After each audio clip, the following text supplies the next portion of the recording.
tutorial on this. A rectangle pull card that allows Buster the dog to play dead.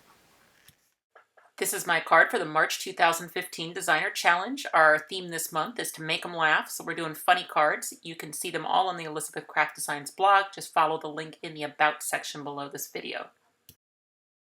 I'm using a thick, sturdy white cardstock, 8.5 inch wide by 6 inch tall, and then I scored it right up the middle for folding. Then my first step is going to be to emboss both halves of that card. So I'm using my Clouds embossing folder. I did one half and then I ran back through and did the other half.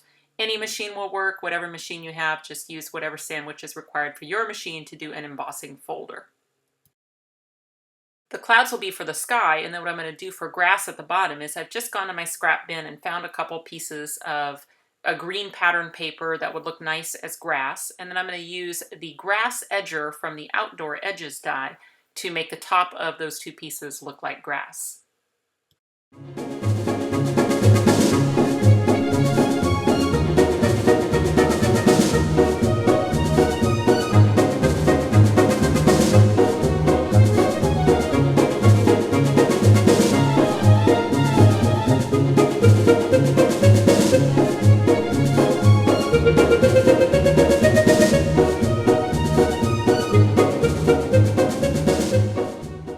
Both grass pieces are now glued down on the inside of my card, and now it is time to cut the rectangle pull card. It is very easy to use the rectangle pull card because of the little alignment nubs that allow you to perfectly line it up over the fold of any size card anywhere along the fold. I do like using a temporary removable Scotch tape just to hold the die in place while I'm die cutting. But let's take a look here a little bit closer. So you see you've got the alignment nubs at the top and at the bottom, and those are right over the fold of the card. And then I've just checked here, okay, is this distance pretty equal? I mean, I don't measure it, but at least I know that that's somewhat centered on the card. And then all I'm going to do is put my cutting pad on top, roll that right through my machine. Now I'm using a Sizzix Big Shot with a magnetic platform. You can use any die cutting machine that will accommodate a wafer thin die. It really is very simple to train the rectangle pull card. After you've die cut it, all you're going to do is just fold the card right back in half again. And I like to use either my brayer or a bone folder to just kind of really work the folds as I'm training it. Then I'm going to back fold around the rectangle. There are some score lines that were made by the die. I do have a pretty thick card here, so I want to make sure that I'm doing this straight. I've got that pattern paper over the top of the cardstock, so I'm just going to take an extra second here and my brayer to make sure I've got a good fold there. And now you can see how this looks. It's going to open and close just like this. If you want to keep it closed, you can use the little tuck slot up at the top that will hold the card closed. Opening it is still just a pull. Now the whole concept of this card really came out of this rubber stamp that I had that says, "In dog years you're dead." It just makes me giggle. That's what I wanted to use on the inside of the card. I needed some kind of lead in, so I just printed with the computer a little greeting that says, "Here's a fun fact on your birthday." And I just made that a size that I could use the decorator rectangle that comes with the rectangle pull card to cut it out. And then for the "In dog years you're dead," I'm going to use this little Katie label from the Katie label pivot card. If you are new to watching my videos, you may not already know that I do put full supply lists, both on the blog post that's associated with every video, but also in the About section of the video itself. So you can just go down to the About section, you'll find links to all of the supplies that I used. Okay, I'm going to set the little label aside, and I'm going to stick down the "Here's a fun fact on your birthday" using a tape runner.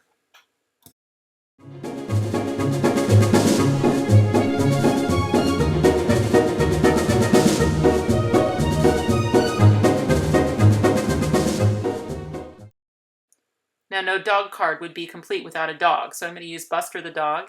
He comes with both a shadow layer and a detail layer, and then all of these accessory pieces, which I tend just to leave connected together with the little connection threads. You could snip them apart into individual dies, but some of those dies are really small, like the little tongue and that little nose, and I just don't want to try and keep track of them. So all I do is I put the die face up on the platform, and then I just put little snips of scrap paper in the colors that I need over each of those pieces and run it through. So I find that it's not really a detriment to leave them together, and so that's just usually what I do.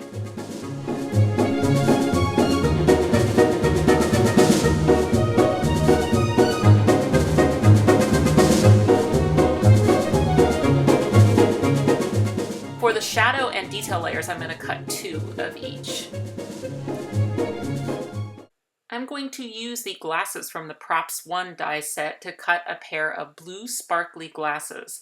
And when the lenses fall out of the middle, what I want to do is I want to replace those with little black lenses so that they will be sunglasses. But it's not so easy as just putting the little black pieces inside because part of these glasses will be suspended over air. So basically I need the black portion to be the same shape as the glasses, but without the middle pieces falling out. So what I'm going to do is I'm going to take a silicone rubber, double it on the magnetic platform, put a cutting pad on top. All I'm going to do is I'm going to etch the shape of the die down into that black cardstock, and that will tell me where I can cut with my little detail scissors to cut a little bit fatter than the lenses. So that will give me a little bit of spot for glue. I am a huge fan of my fine line bottle. I've got a 20 gauge bottle here. It is filled with Lineco pH neutral adhesive. Links, of course, are in the About section below. I can get that really fine bit of glue on the outside of that black piece. And because the lenses themselves are embossed up, it's just real easy for me to tell where the glue goes. And then I'll put that little blue sparkly pair of spectacles right over the top. It doesn't matter what the back looks like at all. Later on, I'll cover it with another pair of blue spectacles. But for now, what's really great is that it's a single piece, so those little lenses are not going to fall out. The reason I cut 2 detail layers and 2 shadow layers is because I want to make one of the busters, the little alive buster. That one gets just a detail layer and a shadow layer and some eyeballs, although technically you don't even really need the eyes. Now for the other buster, I'm going to add some glue all over the back of the detail layer and get that attached to the shadow layer. This is going to be the buster that's going to play dead.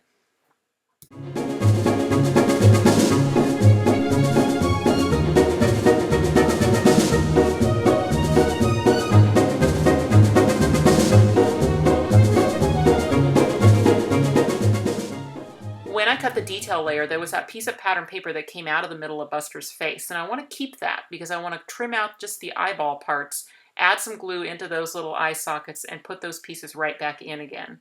That's what's going to fill in his face and let me able to, change his eyes to those little X's that indicate that he's playing dead.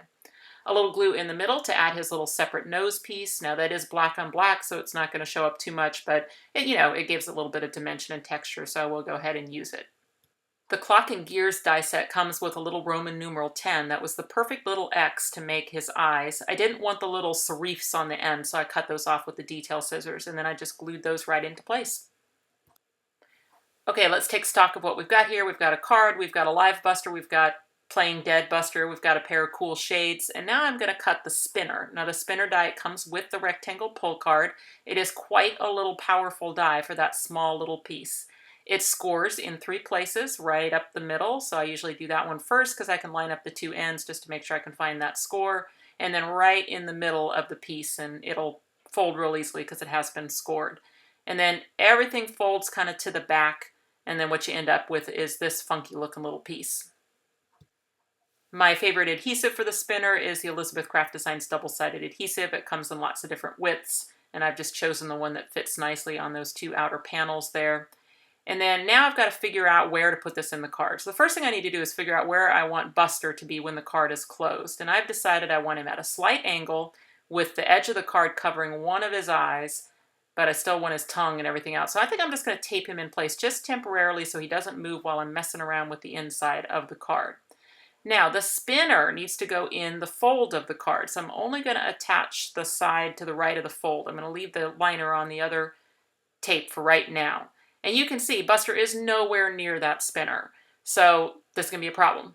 I'm going to have to extend the spinner so that I have so that Buster can still be out there on the right side of the card because I want him visible when the card is closed, but I still want him attached to the spinner. So I get to have both. All I have to do is just cut a piece of cardstock as a little bridge to get me from that spinner over to Buster. And I'm just going to eye it. As you can see, I just kind of started with a piece. I can tell already it's too tall. I needed to kind of cut the left side at a little bit of an angle so that it would match the fold line of the spinner. And when I'm ready, I add a little piece on that little section there on the right-hand side of the spinner, and I put in my little bridge, and it's going to start there, and it's going to go. And as long as Buster touches it, it's just fine. So, and then maybe I'll trim off that little corner. And I'll kind of mess with that later and trim it and make it look a little nicer. But you can see what I've got now. I've got a little extender that's going to bring Buster over to attach to the spinner. So now I'm going to put him onto that little extender. Just make sure that I like the placement still. And now he's attached to the bridge. And all I have to do with the scissors is just to kind of take off all of the extra material that's to the bottom of Buster.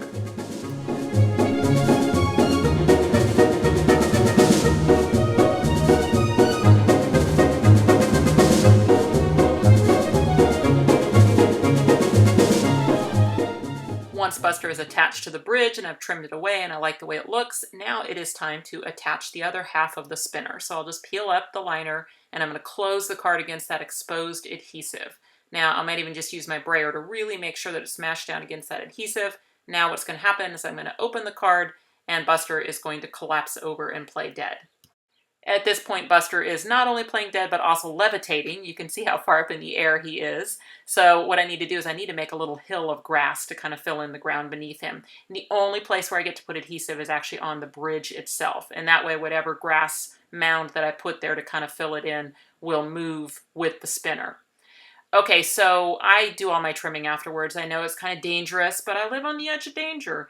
It's just easier for me. I'm going to put it on the bridge and then just be real careful with my scissors when I'm trimming. I want to just, you'll figure out where to trim, because if the thing starts folding where it's not supposed to fold, it's just too tall or too wide or something. Then when you close the card, if you don't like a bunch of grass hanging out at a weird angle, then you can trim that as well. In fact, I'm going to do that. I'm just going to trim it where it's basically just a mound of grass sort of beneath where Buster is. And that will also give me a nice little platform for me to put my little greeting in just a second. If you don't live on the edge of danger like I do, another option you have is just to use your temporary tape. So I'm going to use the little temporary Scotch tape to just hold my little greeting in place while I check it and just make sure that I like the placement, that it's smoothly operating, that it pops up and pops down in a location that I like, and then I'll glue it down. Remember, I have a whole other Buster, the one that's alive right now. I'm only actually going to use the far left side of him. What I'm going to do is I'm going to add some glue on that left side, and then when the card is closed, I want to line him up right over the top of playing dead Buster. I mean, everything. I just want his paws lined up, his tail lined up, everything. So that's going to be the closed position, but I'm only going to keep the portion that is attached to the rectangle. So I'll take my scissors now, and I'm going to trim away the remaining piece of Buster. So now in the closed position, you get this kind of weird hybrid where you've got a little bit of an eyeball showing on the left-hand side, and you've got his playing dead eyes showing on the right-hand side. Let me get the tuck slot engaged, and then I can work with those glasses. So the idea is that the glasses are going to be attached to the alive Buster, so right over the eyeball. So that's kind of why I said you really didn't need the eyeball at all. But it does sort of help you with placement. So the glue's only going to go on the left side of the glasses, and then I'm going to glue those into place so that they're only attached to a live Buster. But the right hand side of the glasses are obscuring his little dead eyeball, so that will make it where it's a nice fun reveal, where right now he looks kind of like a cool dog. He's alive. Open the card, he plays dead. When the card is open, you're going to see the back of the sunglasses a little bit, and so that's a great place to put another pair of those blue sparkly sunglasses. Just put the frames on. The left lens is going to be already in there because that's going to be the back of the black piece. But on the right-hand side, no big deal. Just cut another pair of black glasses, pop out the lens, and then you can inlay it right there into the opening to complete the sunglasses for the inside of the card. I love using Elizabeth Craft Designs peel-off stickers for a quick and easy title. In this case, I'm using these big script happy birthday stickers. I put them in a location where they will be hidden when the card is closed. Any additional decorations are up to you. I'll tell you what I did. I just used the postage stamp that comes with the rectangle pull card and added some postage stamp details inside the card. And I also used the little arrow and the swirly-do. Those also come with the rectangle pull card. And then I added more of a live Buster. Since I had those scraps, I just filled one of the frames with it. And then I also used the birthday hat from Props 2 and the paw print from Props 4. So that's my funny card. Hopefully you've learned some techniques that you could think of other ways to adapt those and use that fun bridge technique with the spinner on something else. You can find daily inspiration by liking the Karen Burniston Designer Facebook page. You can go to ecraftdesigns.com to take a look at all the different dies. You can subscribe to this YouTube channel, and of course you'll always find more ideas on my blog, karenburniston.com. Thanks for watching.